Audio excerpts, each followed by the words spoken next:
July 28th, Shatterman Right, Session 2. 3 character. ஒருத்தர் அருள், இது intellectual but ஆனால் இஸ் அ மர்டரர். ஏன் கொலை பண்ணியிருக்காரு அப்படின்னா, அவங்க கேர்ள் ஃப்ரெண்டை வந்து யாரும் கொலை பண்ணியிருக்காங்க. ஸோ அதை பழி வாங்க ஒரு கொலை பண்ணியிருக்காரு. கேர்ள் ஃப்ரெண்ட் நேம் வந்து வெரோனிகா. அண்ட் இந்த கொலைக்கான இன்வெஸ்டிகேஷன் ஆஃபீஸர் வந்து அபுபக்கர். அருளை வந்து க்ளோஸ் இன் பண்ணுற ஒரு இடத்துல கேட்ச் பண்ண டைப் பண்ணும்போது க்ளோஸ் இன் ஆகிட்டாரு. அருளுக்கு அவேர் ஆகிட்டான் அவன் அங்கே இருக்கான்னு சொல்லிட்டு. அந்த அபுபக்கர் அருளுக்கு ஒரு ஃபேஸ் ஆஃப் இருக்குது. ஆனால் அங்கே வந்து வெரோனிகா உயிரோட இருக்கா. ஸோ அதுதான் அந்த பிளாட். ஸோ இதுலேருந்து நம்ம ஆளுங்க எப்படி எழுதியிருக்காங்கன்றதை பார்ப்போம்.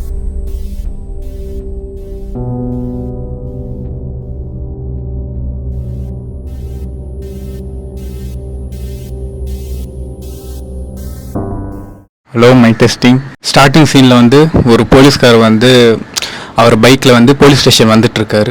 அப்போ டக்குன்னு வந்து பெட்ரோல் இல்லாமல் வந்து வண்டி நின்றுது. அவர் உடனே அந்த வண்டி ஒரு மிதிமிச்சிட்டு சனியாக இது வேறு அப்படின்னு சொல்லிட்டு அங்கே டக்குன்னு ஒரு பஸ் வந்துட்டுருக்கு. அதில் வந்து ஏறி போகிறாரு. பஸ் ஸ்ட்ரைட்டாக போயிட்டுருக்கு. அவர் விண்டோ சீட்டில் உட்காந்துட்டு போயிட்டுருக்கார். இப்போ டக்குன்னு பஸ் வந்து டிப்போவில் போய் நிற்குது. ஏன்னா டிப்போ பக்கத்தில் தான் போலீஸ் ஸ்டேஷன். டிப்போவில் போய் நிற்குது. பஸ் போயிட்டு இருக்கும்போதே தெரியாமல் என்ன ஆயிடுச்சு, அவர் பாக்கெட்லேருந்து அவரோட பைக் சாவி கீழே விழுந்துருச்சு. அவர் கவனிக்கல. அப்புறம் பஸ்லேருந்து எல்லோரும் இறங்க ஆரம்பிச்சிட்டாங்க. அவரும் இறங்கி கொஞ்ச தூரம் போனோன்னா பைக் பேக்கெட் செக் பண்ணும்போது தான் தெரிஞ்சது பேக்கெட்டில் சாவி இல்லை அப்படின்னு சொல்லிட்டு.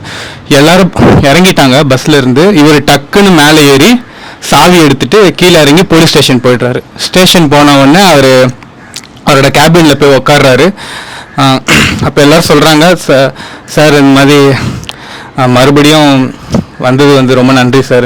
என்ன நான் ஒரு மாதம் சஸ்பெண்டில் தானே வந்தேன், இன்னும் வேலையை விட்டா போயிட்டேன், நீங்கள் ரொம்ப சந்தோஷமாக இருந்திருப்பீங்க தான் தெரியும், போய் வேலையை பாருங்க அப்படின்னு சொல்லிட்டு கோவத்தில் போய் உள்ளே போய் உட்காந்துடுறாரு. உட்காந்துட்டு அவர் ஏட்ட கூப்பிட்டு, உங்களுக்கு தெரியாதா நான் வந்தவொடனே டீயும் தம்மும் அடிப்பேன் அப்படின்னு சொல்லிட்டு, எடுத்து வைக்கணும் தெரியாது, என்ன ஒரு மாதம் இல்லைன்னு குழு விட்டு போச்சு, எல்லாருக்கும் போய் வாங்கினவங்க போங்க அப்படின்னு சொல்லிட்டு அவர் போய் வாங்கிட்டு வந்து வச்சிடறாரு. அப்போ தான் ஹீரோ வரான். அருள் வந்து உட்காரான் சேரில். என்ன வந்து கேட்கும்போது, நான் வந்து இவரை இன்ஸ்பெக்டரை பார்க்கணும் அப்படின்னு சொல்லிட்டு, எதுவாக இருந்தாலும் இங்கேயே சொல்லுப்பா, இல்லை நான் அவரை தான் பார்க்கணும்னு பேசுகிறோமோ, ஐயோ அங்கே என்ன சத்தம் அப்படின்னு கேட்டோன்னா, சார் உங்களை தான் பார்க்கணும்னு சொல்கிறான் அப்படின்னு சொல்லிட்டு, வர சொல்ல வேணாம் அப்படின்னு சொல்லிட்டு, என்னையா அங்கே எதுவும் சொல்ல மாட்டேன், என்னையே பார்க்கணும், இல்லை சார் உங்ககிட்ட தான் பேசணும், என்ன சொல்லு, இல்லை சார் கொஞ்சம் தனியாக பேசணும், இங்கே என்ன குரூப் டான்ஸ் ஆடிட்டு இருக்கோம் எல்லாரும், நான் தனியாக தானே இருக்கேன் கேபினில், சொல்லு அப்படின்னு ஒன்று. அப்போ அவன் ஒரு விஷயத்த சொல்கிறான். சார் இந்த மாதிரி வந்து எனக்கு வந்து என் வாழ்க்கையில் ஒரு விஷயம் நடக்கும், அதனால அது வந்து நான் என்னன்னு வந்து உங்ககிட்ட ஒன்று சொல்லணும் அப்படின்னு சொல்லிட்டு, என்ன விஷயம் அப்படின்னு சொல்லிட்டு அவன் ஒரு ஃப்ளாஷ்பேக் சொல்கிறான். சார் ஒரு 5 வருஷத்துக்கு முன்னாடி நான் வந்து எப்பவுமே காலேஜ் போவேன், பஸ்ஸில் காலேஜ் போவேன். அப்போ வந்து என் ஸ்டாப் லாஸ்ட்டில் தான் இருக்கும். நான் இறங்கி பஸ் ஸ்டாப் டிப்போவில் இறங்கி தான் நான் போவேன். அப்போ ஒரு நாள் எதிர்த்து என்ன நடந்ததுன்னா, என் கூட ஒருத்தவங்க வந்து பேசிட்டு வந்தாங்க. பேசிகிட்டு இருக்கும்போது நான் டிப்போவில் தான் இறங்கினேன், எல்லோரும் இறங்கிட்டோம். அப்போ வந்து நான் இறங்கும்போது அவரும் என் கூட சேர்ந்து இறங்கினாரு அப்படின்னு சொல்கிறான். சரி இதில் என்ன இருக்குது அப்படின்னும்போது, இந்த மாதிரி வந்து நிறைய தடவை நடந்திருக்கு சார், நான் டிப்போவில் வருவேன், யாரோ கடைசியாக இருப்பாங்க, இப்போ அது என்னையா இப்போது அதையும் இப்போ என்கிட்ட சொல்லிட்டு இருக்க அப்படின்னோடனே, இல்லை சார் இப்போ என்ன விஷயம்னா, எனக்கே ஒரு கட்டத்துக்கு மேலே தான் தெரிய வந்தது, நான் கடைசி டிப்போவில் எப்போ இறங்குறேனோ அப்போ என் கூட யார் கடைசியாக இறங்குறாங்களோ அவங்க வந்து 24 hours வந்து செத்து போயிடுவாங்க அப்படின்னு சொல்கிறான். அவருக்கு ஒன்றுமே புரியல, என்னையா சொல்கிற அப்படின்னு சொல்லிட்டு, ஆமாம் சார் நான் என் டிப்போவில் தான் எல்லாருமே கடைசியாக இறங்குவாங்க, அப்போ எல்லாருமே இறங்கிடுவாங்க, அப்போ நான் இறங்கும்போது என் கூட சேர்ந்து நான் இறங்கிட்டேன், என் கூட அப்புறம் அடுத்து யார் இறங்குறாங்களோ அந்த பஸ்ஸுலேருந்து யார் கீழே இறங்குறாங்களோ அவங்க வந்து செத்து போயிடுவாங்க அப்படின்னோடனே, என்ன இதெல்லாம் இது பண்ணுற மாதிரியா இருக்குது, பைத்தியக்கார மாதிரி பேசிகிட்டு இருக்க அப்படின்னு சொன்ன உடனே, இல்லை சார் உண்மை, இந்த மாதிரி நான் நியூஸில் வந்திருக்கு பாருங்கன்னொன்னே, சரி இப்போ என்ன சொல்கிறேன், கொஞ்ச நாள் முன்னாடி எனக்கு என் கேர்ள் ஃப்ரெண்டுக்கும் வந்து ஒரு இஷ்யூ போயிட்டு இருந்தது. ஸோ அப்போ அதுலேருந்து எனக்கு வந்து பிடிக்கல செய்கிற சில விஷயம்லாம் வந்து. ஸோ நான் என்ன பண்ணணும்னு நினச்சேன், இது தப்பு தான் இருந்தாலும் வந்து நான் அவள் வந்து சாகணும்னு நினச்சேன். அதனால நான் அவளை வந்து பஸ்ஸில் என் கூட கூட்டிகிட்டு போனேன் டிப்போ வரைக்கும். அவள் என் கூட ஸ்பெண்ட் பண்ண மாட்டேன்னு சொன்னான். அவள் வந்து கொஞ்ச நாள் UK போகிறா. ஸோ வந்து நான் எப்படியாவது இதுக்கப்புறம் அவள் எதுவும் பண்ண முடியாதுன்னு சொல்லிட்டு நான் வந்து அவள் கூட போனேன் சார் அப்படின்ட்டு. சரி அப்படின்னு சொல்லிட்டு, இப்போ இல்லை சார் அந்த மாதிரி இன்னைக்கு கடைசியாக திருவான்மியூரில் வந்து இறங்கினேன் அப்படின்னு சொல்லும்போது, அப்படின்னு அவன் டக்குன்னு இரு எத்தனை மணிக்கு அப்படின்னு சொன்ன உடனே அவன் யோசிக்கிறான். இத்தனை மணிக்கு சார் அப்படின்னு சொல்லும்போது அப்போதான் வந்து எல்லாரும் இறங்குற வரைக்கும் ஹீரோ வெயிட் பண்ணிட்டு இருந்தான். அவன் கேர்ள் ஃப்ரெண்டை கடைசியாக இறக்கி விடலான்ட்டு. கடைசியாக இறங்க போகும்போது இவர் சாவி வேணும்ன்ட்டு மேலே ஏறினார்ல, இப்போ ஏறும்போது இவன் கேர்ள் ஃப்ரெண்ட் இறங்கிட்டான். அப்போ போலீஸ் இறங்கின உடனே இப்போ நீங்கள் மாட்டிக்கிட்டீங்க சார் அதில் அப்படின்னு சொல்லும்போது அவனுக்கு ஒரு மாதிரி தூக்கி வாரி போட்டுருச்சு. என்னையா சொல்கிற அப்படின்னு சொல்லிட்டு, ஆமாம் சார் இன்னும் 24 மணி நேரத்தில் நீங்கள் செத்துருவீங்க அப்படின்னோன்னா சட்டையை பிடிச்சிட்டு என்ன வளர்றியா அப்படின்னு சொல்லிட்டு என்ன பேசிகிட்டு இருக்க அப்படின்னா, சார் விளாட்டா நினைக்காதீங்க சீரியஸாக சொல்கிறேன், இன்னும் 24 ஹவர்ஸில் செத்து போயிடுவீங்க சார் அப்படின்னோன்னா வந்து இவனுக்கு ஒன்றுமே புரியல. தள்ள கை வச்சுட்டு இப்போ அதுக்கு என்ன பண்ணணும், இப்போ இதுலேருந்து நான் எப்படி இது பண்ணணும்னு ஒரு ஐடியா இருக்குது சார் அப்படின்னு என்ன பண்ணோம். அவளோட டெத்தை தான் நீங்கள் எடுத்துக்கிட்டீங்க, இப்போ உங்கள் டெத்தை வந்து அவகிட்ட கொடுத்துட்டோன்னா 24 ஹவர்ஸில் நீங்கள் தப்பிச்சிருவீங்க அப்படின்னு ஒன்று. இப்போ அந்த பொண்ணு எங்கேயா அப்படின்னு ஒன்று தெரில சார், அவள் கடைசியாக இறங்கினா அதுக்கப்புறம் கடைசியாக டைம் ஸ்பெண்ட் பண்ணணும் வந்து அதுக்கப்புறம் நான் எல்லாத்துலையும் பிளாக் பண்ணிட்டா, கால் பண்ணால் எடுக்கல. நான் அதுவே திருப்பி ட்ரை பண்ணி பார்த்தோம், ஒன்றும் முடியல. சரி அவளை தான் ரீச் பண்ண முடியல, அட்லீஸ்ட் உங்களையாவது ரீச் பண்ணி சொல்லணும்னு ஒன்று. அப்போ என்ன சொல்லணுன்னு அப்போ டீயே சிகரெட்டுன்னா அவன் பக்கத்தில் என்ன பண்ணுவான், அந்த தம் எடுத்து அடிச்சுக்கிட்டே இருக்கும்போது மறுபடியும் தம் எடுத்து அடிச்சுட்டே இருக்கும்போது அவனுக்கு மாதிரி இருமல் வருது. சார் எனக்கு ஸ்மோக்கிங் ஒத்துக்காது அப்படின்ட்டு, போடா வெளில அப்படின்னு சொல்லிட்டு அவர் அடிச்சுட்டே இருக்கு. அவராக இது பண்ணும்போது எனக்கு ஸ்மோக்கிங் ஒத்துக்காது அப்படின்னோடனே அவனுக்கு ஒத்துக்காதுன்னு நான் இது பண்ணிட்டுமா வெளில போ அப்படின்னு சொல்லிட்டு அவன் அடிச்சுட்டே இருக்கான். கிளம்பு அப்படின்னு சொல்லிட்டு அந்த பொண்ணு நம்பர் என்னதுன்ட்டு அவரும் கால் பண்ணி பார்க்குறாரு, நாட் ரீச்சபிள் வருது, போக மாட்டேது. போலீஸ்காரங்கிட்ட வந்து சொல்ல மாட்டாரு, பிகாஸ் வந்து அவனுங்களே அவர் வந்து பிடிக்காது. இது தெரிஞ்சதுன்னா அவனுங்க பெருசாக எதுவும் வேலை செய்ய மாட்டானுங்க. அப்போ இந்த ஆள் செத்துருவானா அப்படின்னு போது அவனுக்கு பண்ணால் யார்கிட்டயும் சொல்ல வேணாம், ஆல்ரெடி அம்மா நிறைய பேர் கானில் இருக்கிறான், நானே பார்த்துக்கிறான்னு சொல்லிட்டு வண்டியில் ஏறியன் கூட அப்படின்னு சொல்லிட்டு கூட்டிட்டு எங்கெங்கேயோ சுற்றுறான். அந்த பொண்ணு கால் பண்ணுறாங்க, அந்த ட்ராக்கிங்கில் கொடுத்து இந்த நம்பர் எங்கே இருக்குன்னு பாருங்கன்னு அவங்களும் சொல்கிறாங்க, ரீச் பண்ணவே முடியல சார், இது சிம்மும் இதுவாக மாட்டேன், ஃபோனும் ஒரே இடத்துல தான் இருக்குது, எங்கேயும் போக மாட்டேதுன்னா இவருக்கு ஒன்றும் புரியல. மறுபடியும் தம் வச்சுக்கிட்டே இருக்காரு காரில். சார் நிறுத்துங்க சார், ஒரு மாதிரி என்னால் முடியல அப்படின்னு சொன்ன உடனே சும்மாரா அப்படின்னு சொல்லிட்டு ஓட்டிகிட்டே இருக்காரு. டைமும் போயிட்டே இருக்குது, என்ன பண்ணுறதுன்னு தெரியல.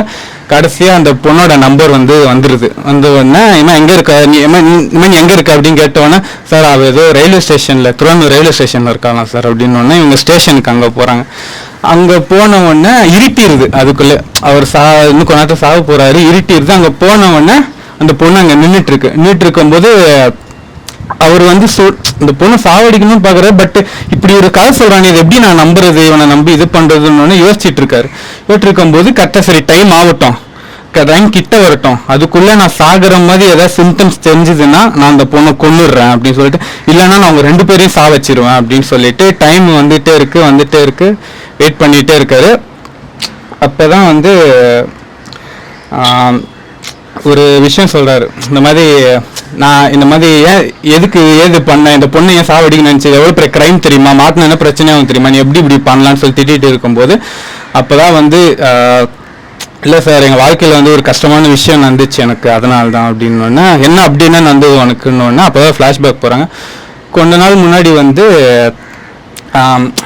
அவங்க அந்த பையனோட அக்கா குழந்தையும் வந்து ட்ரெயினில் போயிட்டு இருந்திருப்பாங்க. அப்போ வந்து இந்த போலீஸ்கார் வந்து ஏதோ டென்ஷனில் வந்து சிகரெட் அடிச்சுட்டே இருப்பார். ஓகேவா, அது வந்து அந்த குழந்தைக்கு வந்து இப்போ இதுவாக இருக்கும், அந்த மூச்சு விட முடியாதுனால போயிட்டு இருக்கும்போது சார் அடிக்காதீங்கன்னா அவர் அது கேட்காம அடிச்சுட்டே இருந்துக்கிறாரு. அது அவங்க அக்காவுக்கும் போலீஸ்க்கும் வாக்குவாதம் வந்த உடனே அது யாரும் வீடியோ எடுத்து போட்டான். அது சோஷியல் மீடியாவில் பரவுனதுனால தான் அந்த சஸ்பெண்டில் போயிட்டாரு. இதனால தான் சஸ்பென்ஷன் நடந்திருக்கு. ஆனால் இவருக்கு வந்து பேர் நாரிடுச்சு அப்படின்னு இருக்கும்போது ஏதாவது பண்ணணும்னு சொல்லிட்டு ஏதோ ஒரு இதுதான் நான் எப்படி எடுத்துட்டு யோசிச்சுட்டு இருந்தேன். அப்புறம் ஏதோ ஒன்று வந்து பண்ணி அவங்க அக்கா வந்து அது மூலயமா வந்து இறந்துட்டாங்க. அது மிஸ்ட்ரியாகவே போயிடுச்சு. ஆனால் தெரியும் இது வந்து யார் பண்ணா அப்படின்னு சொல்லிட்டு ஒரு பழி வாங்கணும்னு ஒரு காரணத்தினால தான் நடந்திருக்கு. ஸோ இவனுக்கும் வந்து அந்த சாவுங்கிற இதை வந்து என்ன மாதிரி இருக்கும், அது எப்படி இருக்கும். இப்போ ஸ்மோக்கிங் இது பண்ணிட்டு இருக்கும்போது அது சில பேருக்கு ஒத்துக்காதுங்கிறது அவர் அப்பயும் புரிஞ்சிக்கல. அவர் அங்கே என் குழந்தை வந்து ஆஸ்மா இருக்குது, அவள் வந்து இது பண்ண மாட்டான்னு உங்களுக்கு வந்து அந்த சஸ்பென்ஷனுக்கு அப்புறம் வந்து உங்களுக்கு தப்புன்னு தெரில, நீ அப்பயும் இதே மாதிரி தான் இருக்க, இது பண்ணக்கூடாதுட்டு ட்ரெயின் வரும்போது அது இப்போ நான் முடிக்கல. அது நான் இல்லைண்ணா இது ரொம்ப ரொம்ப கேவலம். இல்லை எப்படியோ ஒன்று ஏதோ பண்ணணும்னு நினச்சேன். இது ஐடியா 2 பேர் இது பண்ணி தான் பண்ணாங்க. பட் எனக்கு எண்டிங் எனக்கு இல்லை நல்லா தான் சூப்பரான ஸ்டோரி. ஓகேங்களா, கரெக்டாக லைனில் கொண்டு வந்துட்டுங்க. அவர் ஒரு மாதம் வந்து சஸ்பெண்ட்லேருந்து வராரு. வந்துட்டு அந்த ஸ்டார்டிங்லேயே வந்து இது மூவ் ஆகிறப்போ அவர் வந்து இதை பற்றி நினச்சி கூட பார்த்துருக்க மாட்டார். திரும்பவும் வந்து அவர் வந்து அதே மிஸ்டேக்காக தான் இருக்கிற போலீஸுங்களை வந்து இன்னும் ஒரு மாதம் வந்து கழித்து வரேன், நான் என்ன பண்ண உங்களுக்கு தெரியாதா, சிகரெட்டு டீ எடுத்து வைக்க மாட்டேங்களா அப்படின்னு கேட்குறேன். அப்போயும் அவருடைய இது நீங்கள் என்ன சொல்ல வரணுன்ற கடைசி இது வந்து அப்போயே அவர் புரிஞ்சிருச்சு. அதான் பார்க்குற ஆடியன்ஸ் புரிஞ்சிச்சு. அந்த ஒரு ஸ்டேஷனில் கொண்டு போயிட்டு அந்த ஒரு இது வந்து அவருக்கு ஒரு பயத்தை காமிச்சுங்க போகிறோம். அதுவே வந்து அந்த ஒரு இதே ஓகே கரெக்டாக இருக்குது. தேங்க்ஸ்ண்ணா. எனக்கு கதை ஸ்டார்ட் ஆகும்போது நான் ஆக்சுவலி ரொம்ப டயர்டாக தான் இருந்தேன். எனக்கு அது லிசன் பண்ணுற அந்த இதுவே ஃபர்ஸ்ட் ஆஃப் ஆல் இல்லை. ஆனால் அந்த ஒரு நாட் ஒன்று ஸ்டார்டிங்கில் நீங்கள் வச்சிங்கள, அதுலேருந்து அப்படியே கதைக்குள்ளே ட்ராவல் பண்ண ஆரம்பிச்சிட்டேன். இன்ட்ரெஸ்டிங்காக அப்படியே எடுத்துகிட்டு போயிட்டீங்க. கிளைமேக்ஸ் வந்து அது எப்படி வேணாலும் நம்ம இது பண்ணிக்கலாம். ஸோ அது பிரச்சனையே கிடையாது.